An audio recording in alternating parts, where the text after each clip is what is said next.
지난 11월 3일 밤 10시 반 윤석열 대통령이 비상계엄을 선포했습니다. 저는 그날 밤에 이제 집에 있다가 또 잠을 자려고 하는 중에 주영이가 갑자기 우리 아들이 이제 비상계엄령이 선포됐다고 이야기해서 알게 되었어요. 깜짝 놀랐습니다. 장난인 줄 알았습니다. 그리고 텔레비전을 켰죠. 그리고 이제 보게 됐어요. 이후 계엄령이 사실인 걸 알게 되었습니다. 그리고 이제 군인들이 군대를 동원해서 이제 말하자면 국회로 진입하는 장면을 목격했습니다. 너무나 충격을 받았습니다. 국회로 들어간 이 군인들이 이제 본회의실로 들어갈까봐 참 조마조마했습니다. 이제 사람들이 국회로 몰려드는 장면이 또 목격되었고, 이제 국회가 소집되어서 이제 뭡니까? 계엄 해제 결의를 하기 위해서 이제 준비하는 것들이 목격되었습니다. 국회의장이 빨리 이제 안건을 채택하고 보고하고 그 다음에 표결을 빨리 붙여서 발표를 해야 될 텐데 아주 미적미적거리는 것 같은 느낌이 들어서 너무나 답답했고 안타까웠습니다. 기도했습니다. 거의 뜬 눈으로 밤을 새우다시피 했습니다. 45년 만에 계엄령을 본 것입니다. 원래 계엄은 아시는 대로 중대한 비상사태 때, 전쟁이 일어났을 때 이제 시행하는 것입니다. 그런데 이제 비상시도 아닌데 계엄령을 선포해서 말하자면 군대가 국회를 동원하고 또 이 사람 저 사람 잡으러 다니는 그런 모습에 너무나 충격을 받아야만 했습니다. 만약에 국회가 해제 결의를 하지 못했다면 우리는 오늘 계엄령이 있는 상태에서 아마 예배를 드리고 있을 것입니다. 참으로 너무나 충격적인 사건이 발생하였습니다. 여러분, 우리나라는 민주주의 국가입니다. 민주주의 국가는 주권이 국민에게 있는 나라이고 국민이 주권자를 뽑는 나라입니다. 선택받은 주권자는, 왕은, 지도자는 일정 기간 국민의 뜻을 받들어 섬겨야 합니다. 5년 동안 받들고 물러나는 것입니다. 국민에 의해서 뽑힐 때 주권자는 이제 하나님의 뜻으로 세움받았으니 헌법을 지키고 또한 올바르게 나라를 다스리겠다고 서약하고 대통령이 되었습니다. 모든 권세는 하나님께서 세우셨습니다. 그래서 모든 권세는 우리 성도들에게 순종하라고 이야기합니다. 인간의 모든 제도를 주를 위해서 순종하라고 명령하셨습니다. 각 사람은 위에 있는 권세들에게 복종하라고 명령하셨습니다. 주권자는 하나님으로부터 다스리는 권세를 받았습니다. 그런데 여러분, 헌법을 지켜야 되겠다고 약속한 대통령이 헌법을 어기는 일이 발생했던 것입니다. 이것이 악입니다. 우리나라는 법치주의 국가입니다. 법에 의해서 통치하고 법에 의해서 다스림을 받는 나라입니다. 이 법치주의라는 말은 모든 사람이 법을 지키는 겁니다. 대통령이라고 예외가 아닌 것입니다. 대통령도 법을 지켜야 하는 것입니다. 나는 대통령이니 법을 안 지켜도 돼. 국민들인 너희들만 지켜라. 여러분, 이것은 중세시대 이전에 가능했던 사항입니다. 법에 의한 다스림은 대통령도 예외가 아닙니다. 법을 어기면 심판을 받아야 합니다. 세상 통치자는 무소불위의 힘을 가진 것이 아닙니다. 하나님의 주권 아래에 있고 하나님의 법에 의해서 일정한 한계를 가지는 것입니다. 우리나라는 신정국가가 아닙니다. 인본주의 국가입니다. 우리나라도 법이 있습니다. 바로 그것이 헌법입니다. 민법이고 형법입니다. 여러분, 계엄법도 있습니다. 대통령은 대통령이기 전에 국민이고 백성입니다. 그도 법 아래에 있습니다. 법을 지켜야 합니다. 법에 의해서 투표를 통해서 대통령이 되었고 법을 지키겠다고 약속하였습니다. 그런데 중대한 법을 어겼습니다. 헌법을 어겼고 계엄법을 어겼습니다. 독재자는 법을 어길지 모르지만, 독재국가는 그 권세자가 마음대로 통치를 할지 모르겠지만 우리나라는 법치주의 국가입니다. 법을 지키겠다고 약속하고 그 법대로 하는 국가입니다. 법치는 통치자에게도 적용이 되는 것입니다. 우리나라는 민주주의 국가입니다. 여러분, 이 세상의 역사를 보면 통치 방식은 계속 변해왔습니다. 절대왕정 시대가 있었습니다. 왕의 말이 법이었습니다. 왕은 법을 안 지켜도 됩니다. 왕의 말이 법입니다. 모든 사람들은 법을 다 지켜야 됩니다. 왕은 법을 안 지킵니다. 왕은 마음대로 법을 만들고 마음대로 법을 선포합니다. 그런데 여러분, 우리는 왕정 국가가 아닙니다. 절대 왕정 국가가 아닙니다. 민주주의 국가입니다. 민주주의 국가입니다. 성경은 민주주의를 해야 된다고 성경에서 말하진 않아요. 직접적으로 민주주의를 해야 된다 이렇게 말하진 않습니다. 어떻게 통치자를 세우느냐 그것도 말하지 않습니다. 구약 성경을 보면 구약 성경은 여러 방식의 통치 방식이 있었습니다. 여러분, 모세가 하나님의 명령을 받아서 하나님 말씀을 받아서 다스리는 그런 통치 방식도 있습니다. 여러분, 모세는 하나님의 대리자였습니다. 그래서 모세는 하나님 말씀을 받아서 그 말씀대로 이스라엘을 통치하고 다스렸습니다. 사사들도 있었습니다. 여러분, 사사들은 재판관이라고 하는 뜻을 가지고 있는데, 이 사사들은 이스라엘이 위기를 만났을 때만 이스라엘을 통치하는 것입니다. 이웃 나라에서 전쟁이 쳐들어왔습니다. 전쟁이 발생했습니다. 그럴 때 사사가 하나님에 의해서 세워져서 이 사사는 사람들을 이끌고 전쟁에 나가서 이웃 나라로부터 싸워서 나라를 구해내고 그리고 그 나라를 올바르게 다스리는 것이 사사입니다. 하나님이 직접 세웠고 또 하나님에서 말하자면 폐위도 당하기도 했습니다. 여러분, 왕들의 시대도 있었습니다. 아시는 대로 다윗 왕, 솔로몬 왕, 왕들이죠. 이 왕들도 역시 하나님에서 세움 받았어요. 그런데 사사들과 왕의 차이는 뭐냐면 사사들은 세습이 없습니다. 세습이 없어요. 사사들은 자기 때만 다스리는 거예요. 그리고 죽고 나면 그 자식이 사사가 되는 게 아닙니다. 물론 여러분, 자기 아들들을 사사로 세운 적들도 있습니다. 사무엘도 나이가 늙어서 자기 아들들을 사사로 세웠습니다. 사사로 세웠어요. 그러나 옳지 않았어요. 그건 옳지 않았어요. 그 사무엘의 아들들이 올바르게 나라를 다스리지 못했습니다. 신약 성경에는 여러분 아시는 대로 로마 제국 시대였습니다. 로마 황제가 있었죠. 로마 황제는 절대왕이었습니다. 절대왕이었습니다. 이 로마 황제에 의해서 이스라엘은 통치를 받고 있었습니다. 그래서 총독이 말하자면 다스렸어요. 빌라도 총독은 이 로마 황제의 명령을 받아서 이스라엘 팔레스타인에 들어와서 이스라엘을 다스렸습니다. 헤롯 왕도 있었습니다. 여러분, 헤롯 대왕은 2살 아래 어린아기를 다 죽이고자 했습니다. 여러분, 헤롯 대왕은 절대왕이었던 것입니다. 그러니까 메시아가 태어났다고 하니까 2살 아래 어린아기들을 이 베들레헴의 근처에 인근에 모든 어린아기를 다 사글이 다 죽여버렸습니다. 얼마나 잔혹하고 잔인한 왕이었습니까? 그런데 여러분, 시대는 바뀌어서 21세기 우리 시대는 민주주의 국가로 이제 바뀌었습니다. 특별히 기독교가 들어가는 곳은 서서히 민주주의가 들어갔고 그래서 민주주의 국가로 이제 세워지게 되었어요. 여러분, 민주주의 원칙은 2가지입니다. 민주주의 원칙, 여러분, 평등입니다. 평등. 여러분, 민주주의의 첫 번째 근거는 평등입니다. 이 평등은 어디서 나옵니까? 성경에서 나오는 것입니다. 성경은 말합니다. 모든 사람은 하나님 형상대로 지음받았다. 모든 사람은 하나님 형상대로 지음받았다. 모든 사람. 예외 없이 모든 사람은 다 하나님 형상대로 지음받은 사람들입니다. 그러니까 어떻게 하는 거야? 모든 사람은 다 평등한 것입니다. 가난한 사람도 하나님의 형상이고 부자도 하나님의 형상입니다. 여러분, 가난한 사람이라고 해서 하나님 형상이 아닌 게 아니고 가난한 사람도 하나님 형상이에요.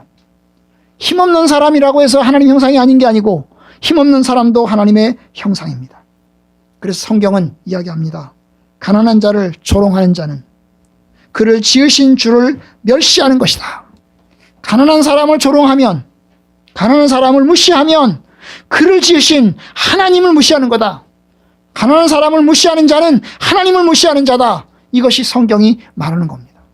가난한 사람을 존중할 때 하나님을 존중하는 거예요.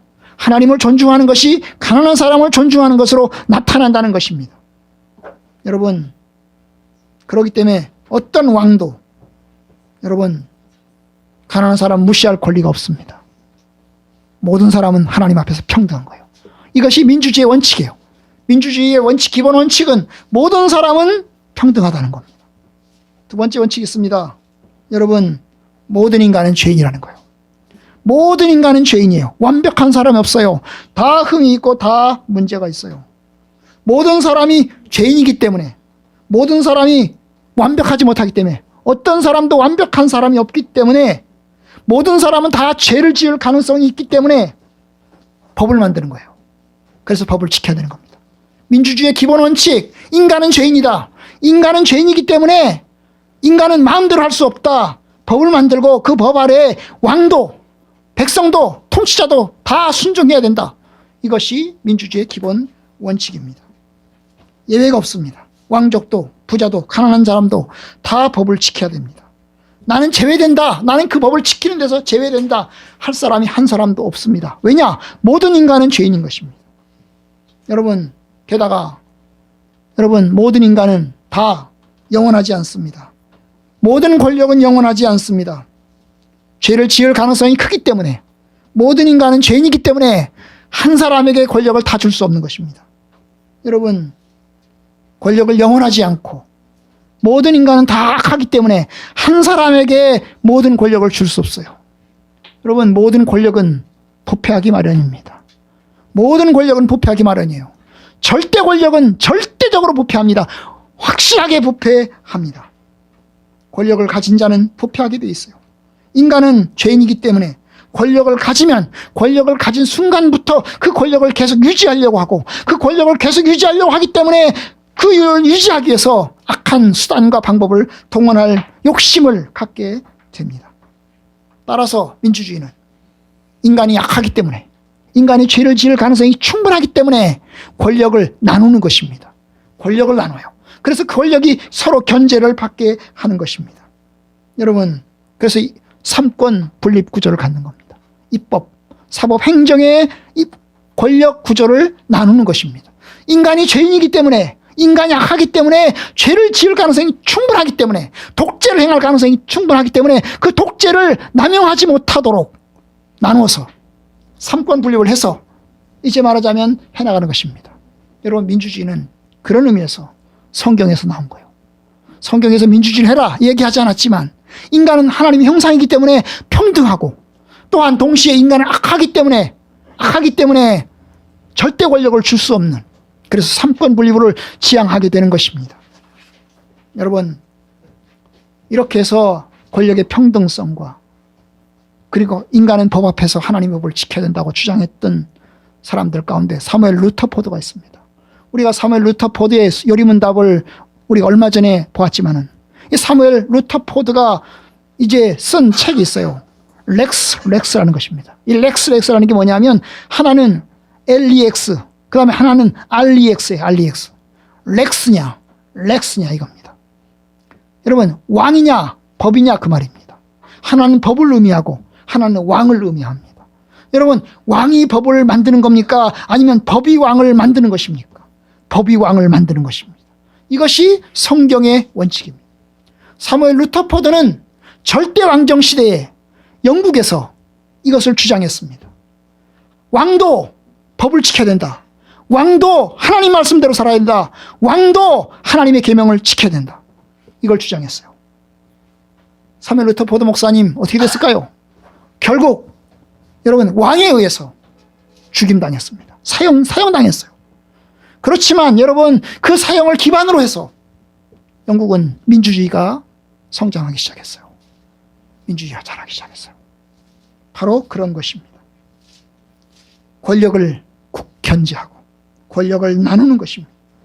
여러분, 구약에 보면 구약시대에도 권력을 나눕니다. 구약에 삼직. 뭐가 있습니까? 왕이 있고, 또 뭐가 있어요? 제사장이 있고, 또 뭐가 있습니까? 예언자가 있는 것입니다. 삼직. 여러분, 예언자는 하나님 말씀을 전하는 사람이에요. 언제든지 하나님 말씀을 담대하게 전하는 사람이 예언자예요. 왕이 있습니다. 왕은 나라를 통치하고 다스리는 사람입니다. 왕을 통치하고 다스리는 사람이 왕입니다. 그죠? 그리고 또한 제사장은 뭡니까?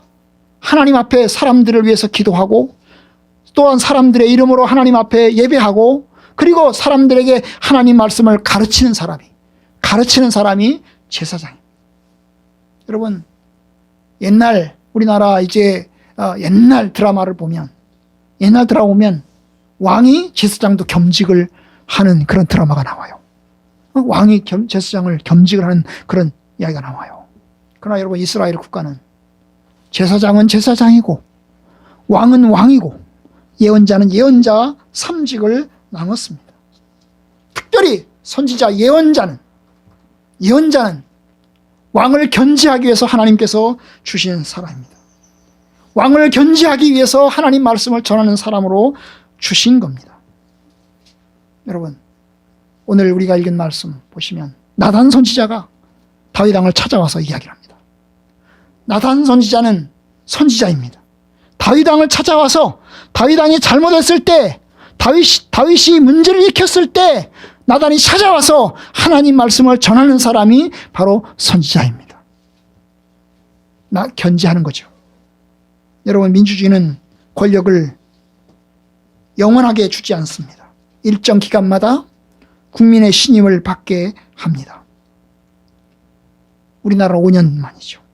이스라엘 지도자들도 마찬가지입니다. 이스라엘 지도자들도 공적인 동의를 얻어야만 됐습니다.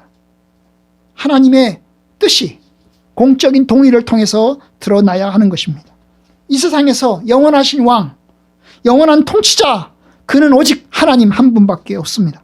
하나님만이 영원하신 왕이요, 완벽한 통치자요, 우리에게 주요 주의 주요 왕의 왕이 되십니다. 만왕의 왕이요 만주의 주님은 오직 하나님이십니다. 주님은 죄가 없고 완전하십니다. 그렇기 때문에 권력의 남용도 불의도 없으십니다. 그의 권세는 영원한 권세이십니다. 하지만 여러분, 이 세상의 통치자들은 연약한 사람들이 다스립니다. 죄인들이 다스립니다. 종교개혁 당시에 제세립하는 인간이 불완전하고 또 인간이 죄인이기 때문에 그 죄인인 왕이 다스리는 것을 인정할 수 없다 해가지고 그들은 무정부를 주장했습니다. 죄인이 다스리는 통치, 죄인이 왕이 되는 통치 인정할 수 없다는 거죠. 그래서 인간이 권력을 가지면 타락하기 때문에 인간에게 권력 자체를 주지 말아야 된다, 이래가지고 권력을 부정적으로 생각하고 권력을 인정하지 않았습니다. 하지만 여러분, 인간은 연약합니다. 연약하기 때문에 국방도 필요하고 안보도 필요하고 또 여러 가지 공동체도 필요합니다. 거기에서 리더가 필요한 것입니다. 하지만 여러분, 왕은 영원한 게 아닙니다. 일시적으로 살다가 죽습니다. 하나님께서 불러가시면 영원한 통치가 될 수 없습니다. 통치자는 법을 지켜야 하는 것입니다. 여러분, 이번에 쿠데타 시도는 반드시 처벌되어야 합니다. 오늘 말씀 보시면 여러분, 오늘 말씀의 배경은 바로 다윗 왕이 지은 죄 때문에 발생하였습니다. 다윗의 범죄가 뭡니까? 간음죄를 지었죠. 7계명을 지었습니다. 우리아의 아내 밧세바를 빼앗아서 간음을 하고 그리고 그 남편 우리아를 죽였습니다. 그런데 여러분, 다윗의 범죄는 그냥 간음죄가 아닙니다. 그냥 사인과 사인이, 개인과 개인이 지은 간음죄가 아닙니다. 권력을 가진 왕이 그 권력을 이용해서 범죄를 저지른 것입니다. 권력을 이용해서 밧세바를 데려오게 하였고, 권력을 이용해서 밧세바를 겁탈하였고, 권력을 이용해서 우리아를 죽였습니다. 밧세바가 감히 거부할 수 있겠습니까? 전혀 없습니다. 권력의 명령 앞에 두려움과 공포 속에서 다윗 왕과 관계를 가져야 했습니다. 다윗은 그 자기의 범죄를 덮기 위해서 권력을 이용해서 우리아를 적의 손을 빌려서 죽였습니다. 교묘하게 음모를 꾸며서 자기가 죽인 것이 아닌 것처럼 적의 힘을 빌려서 우리아를 죽였습니다. 얼마나 비열하고 얼마나 악한 것입니까? 여러분, 대통령이 얼마나 악하고 얼마나 비열한 것입니까? 그는 정의를 부르짖었습니다. 공정을 부르짖었습니까? 그런데 여러분, 그가 얼마나 그 공정이 선택적이고 그 공정이 얼마나 비열한지 우리는 목도하고 있습니다. 정적을 제거하기 위해서 군대를 동원했고, 그리고 비상시에만 쓸 수 있는 권한을 남용해서 자기 욕심을 위해서 사용하였습니다. 너무나 무섭고 무서운 일이 우리에게 일어났던 것입니다. 반드시 심판받아야 합니다. 권력은 부패합니다. 절대 권력은 절대적으로 부패합니다. 하나님의 심판을 받을 수밖에 없습니다. 저는 탄핵이 반드시 돼야 된다고 믿습니다. 다윗을 심판하신 하나님이 악한 권세를 심판하실 것입니다. 그는 반역죄를 저질렀고 내란죄를 저질렀습니다. 그는 심판받아야 하고 처벌을 받아야 합니다. 마지막으로 한마디 더 드리겠습니다. 여러분, 우리가 해야 되는 게 뭘까요? 우리 성도들은 기도해야 되는 거겠죠. 이 어려운 시기에 하나님의 선하신 뜻이 이루어질 수 있도록 열심히 기도해야 됩니다. 참으로 이번에 쿠데타의 실패가 하나님의 은혜입니다. 계엄령이 선포되고 나서 3시간 만에 국회 결의가 있었습니다. 사실 이거 기적적으로 되어졌어요. 아마 지금부터 30년 전이었다면 그 결의를 이루지 못했을 것입니다. 그 30년 동안에 그나마 유튜브가 발달하고 페이스북이 발달하고 SNS가 발달하고 그런 거죠. 방송국을 점령해서 그 방송국이 전파를 못하도록 해야 되는데 약간 나사가 나갔는지 방송국 점령을 안 했던 것입니다. KT 이런 데를 다 SK 이런 데를 다 해가지고 인터넷을 다 잘라고 그랬어야 되는데 그걸 못한 거예요. 그걸 못한 거예요. 멍청한 거죠. 참으로 기적적입니다. 국회의원들이 그렇게 가까이 있다가 모였던 것 얼마나 기적입니까? 여러분, 금요일날 만약에 이 쿠데타가 토요일에 일어났다고 하십시다. 토요일날 일어났으면 못 막습니다. 못 막아요. 주일날 일어났으면 못 막습니다. 못 막아요. 왜냐? 주말 되면 다 자기 집으로 가랍니다. 시골 사람들은 다 시골로 내려가요. 지역구에 있는 사람들은 국회의원들 다 내려갑니다. 그럼 못 막습니다. 못 막아요. 그런데 하필이면 3일날 화요일날 밤에 일어났어요. 화요일날 밤에. 참, 왜 화요일 밤에 이러려고 했을까 싶은 생각도 드는데 어쨌든 간에 참 이게 하나님의 은혜입니다. 이게 참 하나님의 은혜예요. 6.25가 주일날 6.25가 터진 게 일요일날 주일날 새벽에 터졌잖아요. 그런데 이번 일은 화요일날 터져서 그나마 평일날이어서 국회의원들이 다 서울에 올라와 있는 상황이었고 정기국회 때문에 지금 계속해서 이제 예산 문제 이런 것 때문에 계속해서 이제 논의가 진행되고 있었고 그 다음날 12월 4일 날인가가 검사들을 탄핵하는 날이었어요. 탄핵하는 날이었어요. 그래서 이제 국회의원들이 다 집결해 있던 상황이었습니다. 어쨌든 하나님의 은혜로 국회의원들이 해제 결의를 했습니다. 우원식 국회의장, 우리 교단의 집사님이십니다.